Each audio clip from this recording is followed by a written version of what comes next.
On today's show, we got some happening all over the place, including a revision of the Josh Richardson trade, Moses Brown coming to the Dallas Mavericks. We'll talk about that. We'll talk about him. We'll talk about all the rumors going on. And we got some shout outs to give out. We'll talk about that on today's Locked On Mavs. It's the Locked On Podcast Network, your team every day. I'm Luka Doncic, and this is Locked On Mavericks podcast. Dallas Mavericks are NBA champions. Bang! Bang! It's good! And the Mavericks have won the game! If you don't believe, you shouldn't be here.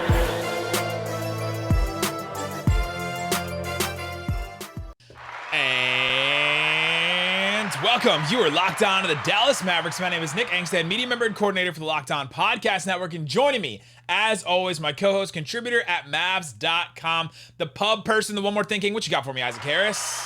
Oh, let's go. Let's go. Man, shout out to everyone we got to see today at the pub in McKinney. I got names. Oh, we have names. Let's shout them out.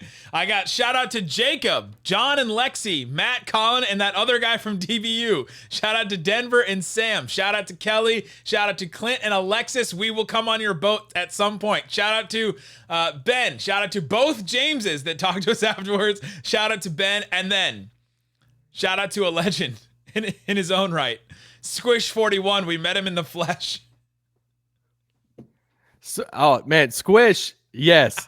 Putting a face to Squish was remarkable. But this was all for Jonathan Tjarks, our friend, to raise money for him and his family as he fights cancer. John was there. It was super cool. Took a lot of questions from Mavs fans. But ultimately, it was all about raising money for John. You could go to the GoFundMe for him. It's still live, still active. Kirk Henderson's been tweeting it out. A lot of us, we've been retweeting it. You can find the link pretty easily. Just find one of us on Twitter. You can find it. I also want to say this. A lot of you probably listening to this maybe on Sunday morning. The game between Slovenia and Spain has probably already happened for a lot of you. We're going to talk about that game later on tonight's Locked On Mavs as far as Sunday night's pod. We're going to be recording another one Sunday evening, Sunday night, as more of these decisions come with the options, players' options, team options for players that can change kind of the landscape of going into free agency. But we're also going to cover that Slovenia-Spain game and give all of our thoughts and stuff on that for that pod. Yeah, the problem is the rumors are happening too fast. Yeah. And so we need to put a pod out, but then the game is also at 3 a.m. our time. And so we're like, okay, how do we fit this in? So we're just going to do it on the Sunday night show, which I think will be great. I think Slovenia is going to qualify anyway. So I don't think we're going to be missing a whole time, but it should be a good game, Slovenia versus Spain in the Olympics, but we'll cover that. So, all right, let's get into the show. By the way, I want to just talk more about the event today, because I know a lot of people are out of town, out of country. Like they couldn't go to the event today. And so it was an event raising money for Jonathan Tjarks and his family. And it was like Mavs Twitter just coming together in a room. It was you and me, Bobby Karalla, obviously. Jeff Skin Wade was there, like you said. Tjarks. There was Austin Garuya was there. We had Kirk and Josh Bowe were there. Like there's just a bunch of guys from Mavs Twitter. Yeah. Johnny Apping was there. There's a bunch of guys from Mavs Twitter. It was really cool to see everybody all in one room. Oh, it's super fun. It was super cool to talk Mavs in a live setting. And, like you shout out a lot of people. It was really cool to meet a lot of you guys that, listen every single day. There was a gentleman right after we finished our session. It was like, man, I wake up every single morning with you guys. I'm like, well, that is awesome. Take us to work every day with them. That's pretty cool. And I will say this. What one guy said, I think it was our guy, Jacob, he goes, man, he asked about, it was my son's birthday the other day and he turned 3. It was awesome. He was like, man, I remember when you guys started the pod, and I remember the pod when you announced that you and your wife were pregnant. And I'm like, it's crazy that we've been doing this pod so long that now I have 2 kids. Nick moved across the country and now I'm back. Yeah. And we've had all these life moves, but Locked On Mavs is still there. Still going strong for sure. All right, let's get into some Mavs actual talk today. So the trade was revised. A lot of times this happens with trades, especially now with the rumors. They go so fast that just keep coming and coming. And these guys try to get these trades out. And a lot of times they agree on the framework of the deal, and then another player will call, or not a player, another team will call again and be like, okay, what if we did this? What if we did this? What if we did this? And it isn't solidified until it gets called into the league office. They don't have to make a decision on it. And for this specific trade, we talked about yesterday how important it was for them to get it done before the calendar changes over. So the fiscal calendar from, the last season and then this season, because of Josh Richardson's contract, and why that is important. And they just have to do it before Monday. So they still have time to change this again before they call it in and all that stuff. So the change is just that Moses Brown is coming back to the Mavericks for Josh Richardson. According to Keith Smith, who is a pretty reputable cap guy, he says the Mavericks still created a $10.8 million traded player exception, which is what we talked about yesterday. We talked about some options with that. It seems tough to me to figure out how that would work, but I think he's a little bit smarter in the cap than me. I would guess that Moses Brown's salary comes out of that, but to me that just didn't fit. But that's what he said, so I'm gonna go off of that. Yeah, he also tweeted out that it was a tug of war between Dallas, on they didn't want to take any money back, obviously, because Dallas wanted to create as much space as they can by dumping Josh Richardson's money. Boston obviously wanted to send money back in that deal, and that's where they kind of landed on, okay, we'll take Moses Brown. I think there's a way that you take that tweet and you're like, okay, does Dallas really want Moses Brown? I know a lot of us, including myself, when I saw his name come across my phone, was like, okay, cool, for nothing, for free. Did that guy have a 2020 game, right? Like that's the first thought I had, was like, oh yeah. Because there's two sides you could take the Moses Brown thing. You can look at it and say, all right, this is his 5th team in 2 years. because he went undrafted. He was a high recruit coming out of high school into college at UCLA. He was 15th overall in that class. Some of the players, I always like going back, and yes, I always like going back to those high school classes and just see how accurate they are. He was ranked 15 in that ESPN Top 100 over Darius Garland, Tyler Hero, and some people. But he goes to UCLA, goes undrafted in 2019 class, which was Zion's draft class there. He plays one game in the summer league for the Rockets. Then he signs a 2-way contract with the Blazers. Obviously it didn't work. Goes to OKC, puts up some crazy games at the end of last year. Most notably, this is the good side if you want to be all aboard the hype train for Moses Brown. His final game of the season last year against the Clippers, 24 points, 18 rebounds, 7 blocks. In a win. That's a game right there. So that's the but then he gets, shipped off to Boston. Do you want to know the starting lineup of that Clippers team? No, that's when they were trying to lose every game.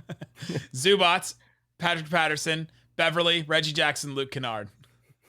Daniel Oturu. Actually, Zubats only played 6 seconds in that game. This is too soon. Some of these guys hit big shots against the Mavs. Daniel Oturu played 37 minutes. Jay Scrubb played 36 minutes. Our boy Yogi Ferrell played 27 minutes. Yogi Mania. But yeah, so Moses Brown, it's still up in the air. You made a good point to me today at the pub. You were like, are they really going to take Porzingis, Dwight Powell, Boban, Willie, and Moses Brown? Those are all 5 guys that can just basically only play center at this point. Are they going to take all 5 of those guys into the roster next year? And I was like, man, that is a good point, right? They're not. I do think that Moses Brown, if they're going to keep him, makes Willie expendable because they kind of do the same thing. Moses Brown gives you more shot blocking and more rebounding, which is the thing that you want Willie Cauley-Stein to do, and he can finish lobs as well. And he comes at, I think, half the price. I think it's 1.9 or something like that, and Willie's was going to be super favorable contract for Moses Brown for sure. Yeah, right. And it's still under team control for a little while. It was funny in the moment when Moses' name was, brought into that reporting today. We had Brad Townsend immediately tweeting out. They were tweets on top of each other. It was Brad saying, hey, this looks like it makes, Willie expendable. He has that team option, which the Mavericks have to decide on sometime today on Sunday. And then the tweet right after it was, Tim McMahon saying, sources saying the Mavs are leaning towards picking up the option for Willie. So, if they decline the option for Willie, you save a little bit of money. You save around $2 million because you're bringing back around $2 million with Moses Brown. So you get a cheaper replacement. Yep. If they bring back Willie, is it? And one, I just want to say, I don't think it's a guarantee that Moses Brown's on this team, by the end of the week. So I think that's something to keep in mind. Same goes for Willie. They could, take on accept the, or whatever we want to say it, with the team option for Willie. and then trade him, use that $4 million in a sign and trade or whatever it is. So I don't think they're bringing all these centers back. No. Or to the roster. Let's just say that going into training camp. I would rather have Moses Brown than Willie Cauley-Stein, though. And I think even if they do what Tim McMahon said that they're going to do and pick up his option, I think they try to use it as trade, like to fill in something to Dwight plus Willie equals plus future picks equals what, right? Like, can you? I would say this makes more sense. Can you get off of Dwight's contract with Willie and then a pick or something like that? Not that Willie has a ton of value, but that it's another player, another contract, another whatever. Yeah, and that's what I was saying. Like, this makes more sense if they, sign Kyle Lowry and it's a sign and trade and Dwight Powell's going out. And then you're like, okay, well, KP, he plays the 5, but sometimes he plays, with the big 2. So he can sometimes play the 4. It's like, okay, well, then you have Moses and Willie as your 5 men. If you bring back Boban, then you just have 3 of those dudes, which is still a lot. So I still don't think it's a lock that, one of them will be on the team. But it just gives you some flexibility. I don't want to be all hyping up Moses Brown right now when literally in like 48 hours, he might not even be on the team. But it's a nice flyer too, to where if they keep him and it's like, hey, he's our Willie replacement off the bench, then heck yeah, let's swing for it. Let's put him in summer league and see what he can do with not Josh Green. He's not going to play, but like Ty Terry and the guys. And then let's just see if he can make the roster in camp. So I like the flyer for Moses Brown if they keep it. Are you ready for this? Did they really just say Dallas Mavericks are front runners to acquire DeMar DeRozan with the Lakers out of the race, according to it's better. Is this somewhere Basketball Forever on Facebook? What is that? I don't know. What is Basketball Forever? It's just like a hoops hype, it's just like a House of Highlights, like just Instagram edits account. Oh, they've paid me before. But do you know? I know them. They didn't source anybody. It just says the Dallas Mavericks are front runners to acquire DeRozan with the Los Angeles Lakers out of the race. No sourcing, nothing. Like just straight up with an edit of DeRozan wearing a Mavericks jersey. Okay, I'm not going to speak any more about them, but I am, because that just looks ridiculous. They paid me. They didn't even like cite one of their reporters, right? Like not even freaking recording right now, and now we're just like talking off the whim. But according to our blah blah blah, like they didn't even say that. I just laughed. I saw that somebody tweeted that at us. Did they tweet this out? Now I'm on Twitter. Anyway, so we got a lot of rumors to get to. We're going to get to a bunch. Jake Fisher dropped an article. He actually had some sourcing that I believe was real. So we'll talk about that. He linked the Mavericks to 7 players in this. So we got to get into it. We got to talk about all these guys. Friend of the pod, Jake Fisher. We'll go through it. Friend of the pod, Jake Fisher dropped an article. We'll get into that coming up. All right, Isaac Harris, let's get into these lots of stuff going into. Actually, before we get into some rumors, I did quickly talk to Rylan Stiles, host of Locked On Thunder, about Moses Brown. He sent me a couple of notes about him, and he said, yeah, he's Moses Brown, obviously an OKC legend because of some of the numbers he put up late in the year, but his numbers are a product of obviously a team playing him so much. You can't expect that kind of production out of a guy that's not going to play that much for the Mavericks. He struggled with defensive rotation. He tried to go for blocks more than he realized, and he didn't realize that he's so tall he can just alter shots and not just go for the block every time. He said his rebounding numbers were a bit of fool's gold. He was not that great at boxing out or being extra physical, so he's just long and the ball bounces off of the side of the rim. It's impossible for him not to get it because he's 7'2" with like a 7'4", 7'6" wingspan. He said he would look forward to Luka and him doing the pick and rolls and the lobs and all that kind of stuff. And he got Moses Brown got most of his playing time when SGA was off the court, when they were like holding him back and not playing him. So he basically played that whole stretch with Teo Maledon and Ty Jerome as the point guards. So I mean, if we see him with Luka, like what if he turns him into something like Really awesome? So I think that's at least a little bit encouraging. You got to put it in perspective. Obviously, he's a backup big. I mean, okay, I'm gonna say this, and I'm sorry, guys, this is no disrespect to Mike Tobey, but Luka's. I mean, it's an example of like, Luka's making Mike Tobey look amazing right now, and he's a good basketball player. But I'm just saying, I think a lot of bigs in the NBA, a lot of Moses Browns in the NBA are saying, "Man, can I go be look at the hype Mike Tobey's getting right now." So Yeah. Yes. So, but I think Love Mike Toby, by the way. Don't come at me. I think Moses Brown has the tools to be able to be a player like that. So, yeah, we'll see. We'll see what happens with that. But let's get into some of these rumors. So, a bunch of stuff from Jake Fisher. The first one is that the Mavericks, New Orleans has gained momentum towards landing Lowry. The race for his services still does consist of several suitors. Miami and Dallas are expected to aggressively pursue the all-star point guard, sources say, as Lowry's close relationship with Heat centerpiece Jimmy Butler is often mentioned among league personnel. So the league personnel, like guys that work for teams, think that the Lowry-Jimmy Butler connection is strong enough that could factor into his decision. That's who I'm scared about the most. I mean, unless it's just all money for him and New Orleans says, hey, we'll give you 3 for 105 and it's 35 a year basically, then I mean, sure, but I think Miami's the biggest threat for Lowry.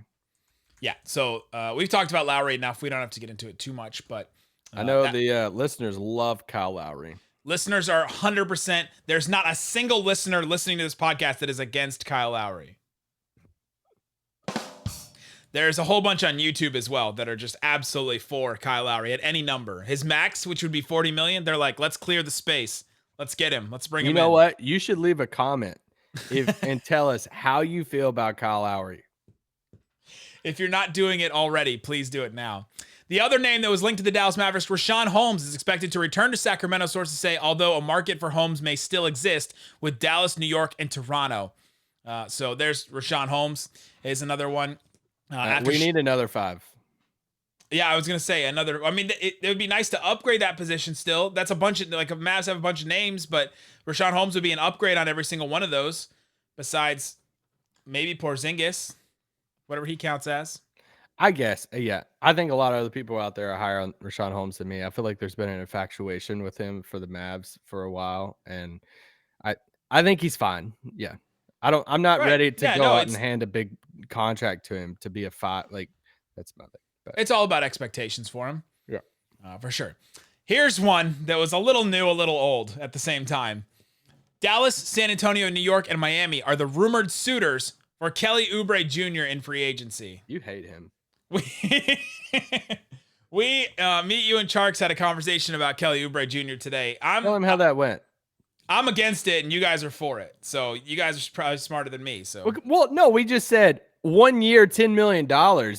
If that was the thing, like, you wouldn't do that. And I'm not like, I don't dislike him that much. It depends on who else you get. I think if he's like the third piece that you get with it, but my guy shot worse than Josh Richardson from 3 last year. Yes, he shot 31% from 3. Over the last 3 years, he shot 33% from 3 at 5 attempts per game. But did you see his game against Dallas? Just under 30. Why are all these guys just have had really good games against Dallas linked to the Mavericks? Hey, get ready. I have a DJ Augustine segment coming up. Is it right after your Julius Randle segment or your Damian Lillard 0 segment? Or Rodney Hood. So that one is interesting. But you're for Kelly Oubre Jr. I mean, okay. I wouldn't say I'm like all for Kelly Oubre, but I'm just saying I'm not totally against him coming here. That's the type. Yeah. Does he play over Dorian? Probably, yeah. Okay. I'd say probably. I feel like he has a little bit more creation, and another one of those guys where I'd love to see him like play with Luka. And he has much prettier eyes. I can't tell you what his eye color is. Tsunami Poppy. I mean, come on. Bryn Forbes parted ways with Milwaukee after not playing in the last 3 games of the finals, and league sources said the Brooklyn Nets are believed to be the leading candidate for him. Other teams to keep an eye on: Chicago, Cleveland, Dallas, and New Orleans for Bryn Forbes. I honestly don't care. I don't think he does anything. I mean, he shoots. That's fun. I'm sorry. Sorry if there's any Bryn Forbes. One of my favorite comments we got today at the pub was, you guys are honest on your podcast. And that was a great example of what you just did. Bryn Forbes doesn't do anything. That was a perfect example of being honest. He shoots it really well, but I don't know. I think him and Tim Cato are the same size. Here's one that kind of came out of left field a little bit. The Mavericks are considered the favorite by league sources to sign Sterling Brown. I like this one. I'm not gonna lie. I do like this one. especially for a flyer type. I'm assuming it wouldn't cost too much. He's 26, shot 42% from 3 last year. Did he really? He did on over 4 threes a game for Houston. And I actually looked up some He shot 32% the year before that. Shut on up, Nick. 2.8 for Milwaukee. Don't bring that crap up. I'm just saying. Let's just let's talk about the for good. his career though, 37%. So that's a law of averages right there. Okay. So catch and shoot shots, unguarded, shot 42%. Very good rating on Synergy. Guarded catch and shoot shots, 40%. Excellent rating on Synergy. All the shooting numbers were great last year in Houston. I actually watched a decent amount of his clips today. It's those type of signing. He's a wing, a bigger wing. It's like, sure, if you can get him for a cheap cost, like you're not handing the full MLE to him or something. Like, no. But a minimum contract, if he's down for like a couple $1 million, bring him on. Let's do this. So SMU guy too, I'm all about it. Yeah, absolutely. SMU guy. Played for Jason Kidd for half a season his first year in Milwaukee. Oh, I didn't think about that. So, yeah, there's that connection there. Is he with Excel? Hold on. Let me just check real quick if he's with Excel. Did he play with Michael Carter Williams? Yeah. So, and yeah, he's an unrestricted free agent. So the Mavericks would just sign him out right into that cap space. Yeah, because they wouldn't do any kind of sign and trade or anything like that. No, because a sign and trade. I've seen a couple people on Twitter and places say, "What about a sign and trade? Has to be 3 years. You have to sign that guy to a 3-year contract." Yeah, so there's some crazy stuff going around right now with sign and trades, where people are just throwing around sign and trades left and right. Players that are like not even free agents that are just under contract and are like, "What if we sign and trade this player?" I'm like, "Well, you gotta like sign the player. One of them. Player has to, yes, a player has to be a free agent." It's become the thing, and we're going to see a lot of it, but it's going to get confusing for a lot of us too. Couple other names here. The Mavericks, along with the San Antonio Spurs, are known to have registered interest in John Collins, but it appears the Atlanta forward will likely re-sign with the Hawks following their sprint to the Eastern Conference Finals on a deal that could surpass $120 million. Bring out a sound drop for that. Where's Mavrello? Laughing. Is Mavrello done? Did Nico just say, "Hey, Mavrello, I can't do this"? Was that part of the negotiations with Nico? Was Mavrello has to be out if I'm going to come in? Because we haven't seen anything with Mavrello since the new regime. Jason Kidd was like, "I'm done. I'm not doing this." 120 million for John Collins. If it's 5 years, it's 24 million. If it's 4 years, it's 30 million a year. That's a lot. What are they doing? Which one? I don't know. Both of them seem like a lot to me for a guy of what John Collins does. But I mean, you do it though. I mean, unless you do it because you don't want to be the Bogdanovich situation with Sacramento to where you just lose the asset. Yeah. It's like you do it just for the sake of at the deadline you have a good, not great young player and they have young pieces too that say, "Hey, let's put us in the game for going and bidding for a Bradley Beal or something like that." Yeah. Last one here. Outside of the efforts to land Lowry, the Mavericks are said to prioritize retaining sharpshooting wing Tim Hardaway Jr. has also been linked to the Miami Heat. I think a bunch of people have kind of penciled in Tim Hardaway as being $20 million. You don't think that's the case? I think 20 is the highest on that. I think it's 16 to 20. Like if we got Tim for under 18, I'm thrilled. But we'll see. I mean, also, Tim, well, we're not talking about maxes with Tim, but he's on 8 years, so he's not on that 10 plus years route. I don't think we have to. But we don't have to worry about maxes. That's right. Yeah. But yeah, the Miami connection is something we all have watched. And I mean, he works out there all the time. It's, everything with Miami connection to Tim. But I mean, Lowry's the biggest domino. It's so much stuff with Miami too. I think it's connected with Dallas this offseason because the Lowry stuff, deciding between the two of them, possibly, maybe some others. The Goran Dragic stuff, to where if Lowry goes there, could Dragic go to Dallas? Tim Hardaway, like, is Miami going to be calling Tim Hardaway? Hey, do you want to?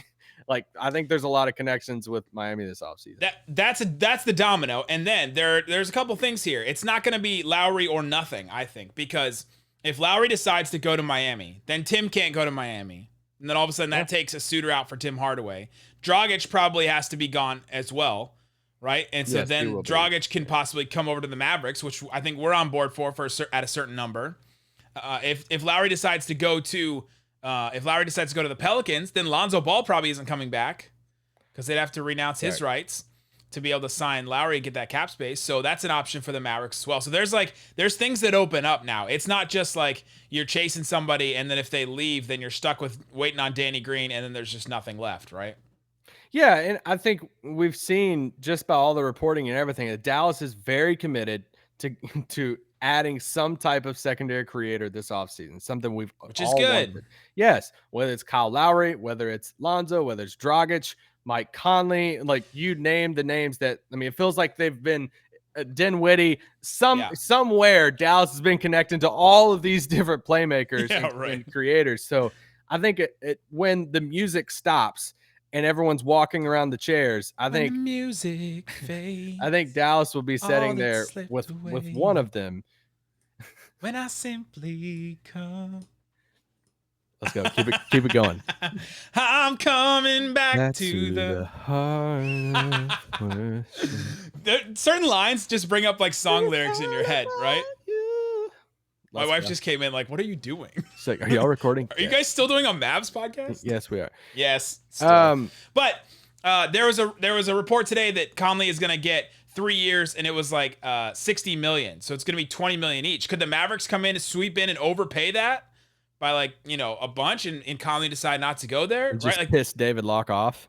I'm okay with that. I'm not making the move. I just have to report on it. Yeah, I don't know how. Okay, so the game we played at the pub today was Dragic for 15, 1 year 15, yeah. Lonzo for 20, Lowry for 30. Which one do you want? That's a good question. And we all landed on Lowry, but I put it out there because I'm not opposed to any of those. Like, right. If they missed on Lowry and you're telling me that they signed Lonzo for like, for around 20 for a 3-year deal, like 20 a year, by the way. I just want to be clear on that. Yeah. I'm not mad about that because I love Lonzo. I would love his fit next to Luka. Besides, he doesn't give you the shot creation, but still. Which 20 per year is not like 20 this year, 20 next year, 20 the year. It could be starting like, I don't know, 18 1 year, 20 the next year, 22 the next year. Like they could try and shift it like that, so where they have more cap space this year. It's not just 20 and then okay, now we have 14 million left. And I want to give context to this too. If they handed somebody like Lonzo Ball 20 million a year, and you're sitting there saying that's way too much money for Lonzo, you couldn't even trade that. Like that's a crazy amount.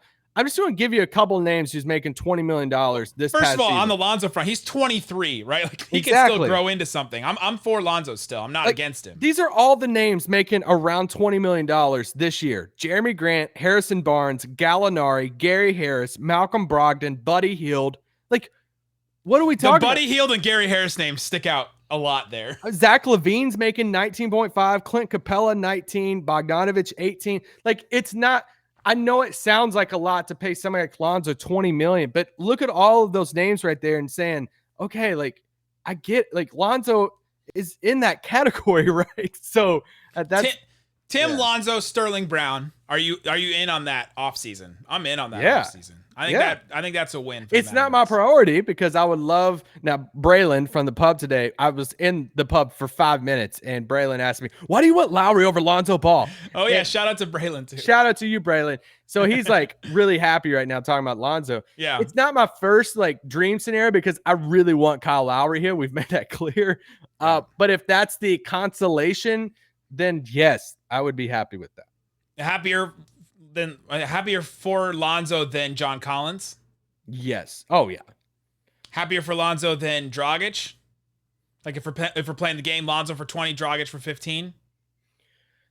That one's a little bit harder because it would depend on like who's the other guy too. Where I think I would still pick Lonzo in that scenario. I'd be happier for Lonzo. Well, if like you got Dragic, but it also cleared up another 5 to go like combined with the other money to go get somebody else. If it's like a 2-year deal for Dragic, 2 years like 30, it could be, 14 1 year and 16 the next. If we get Dragic, I'm just leaving this flag up all year. Just forever. With Igor and Luka. I know. It's like we're just locked on Slovenia all year.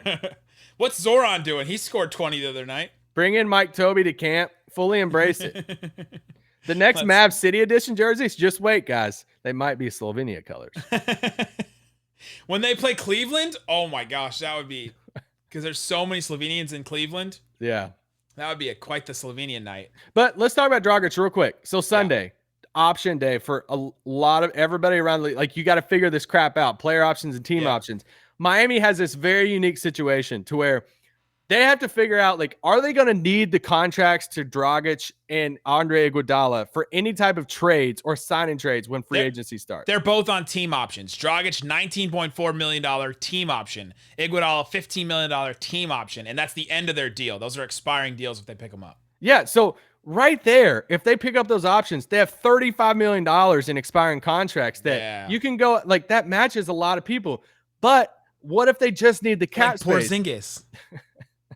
They need to know, like, but you can't, air quote, if you're watching on YouTube, they can't legally talk to free agents, before Monday. So it's like a weird spot for them because, like, if they take those, team options, then they don't have cap space. But then if they decline them and say, we'll take the cap space, then they don't have the contracts if they need to do some type of trade. So I think they're going to turn them down. I think they're going to, because I think Pat Riley work says I can get anybody, right?